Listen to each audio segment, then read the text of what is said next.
Tuongeze kasi. Tuko nyuma sana. Kuongeza idadi ya mafundi, kuongeza muda wa kufanya kazi. Tuzingatie ubora na kasoro yote tujitahidi isijitokeze. Na kamati ya mradi ya kijiji muwepo karibu sana. Kague kila hatua, kagueni kila kitu. Lakini pia mkurugenzi, tunahitaji vile vifaa kwa ajili ya kupimia zege hili, kupimia nondo, pamoja hata na ubora wa matofali.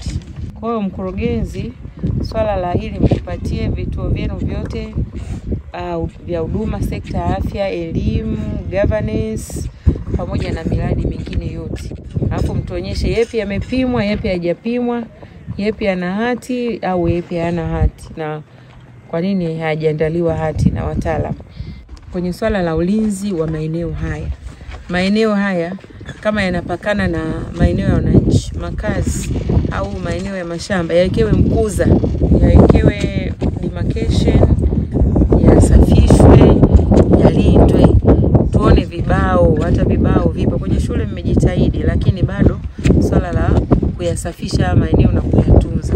Yale ambayo yanaonekana hayajawekwa miundombinu ya shule, basi yasafishwe, yatatumiwa hata na watoto kucheza, si ndio?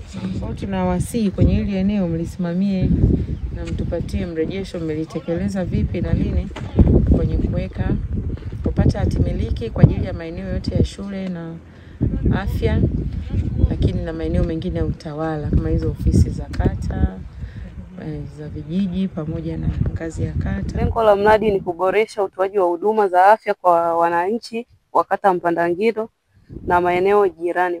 Mradi ulianza kutekelezwa mwezi wa 9, 2025 na unatekelezwa kwa awamu. Kwa sasa mradi huu unaotekelezwa ni ujenzi wa jengo la wagonjwa wa nje OPD, ujenzi wa kichomea taka ambao bado hujaanza, ujenzi wa matundu 3 ya vyoo na mnara wa maji. Ujenzi wa jengo la wagonjwa wa nje OPD hadi sasa umefikia 40%. Jumla ya fedha zilizopokelewa kwa lengo la utekelezaji wa mradi huu ni shilingi milioni 250. Hadi sasa fedha iliyotumika ni shilingi milioni 46,417,900.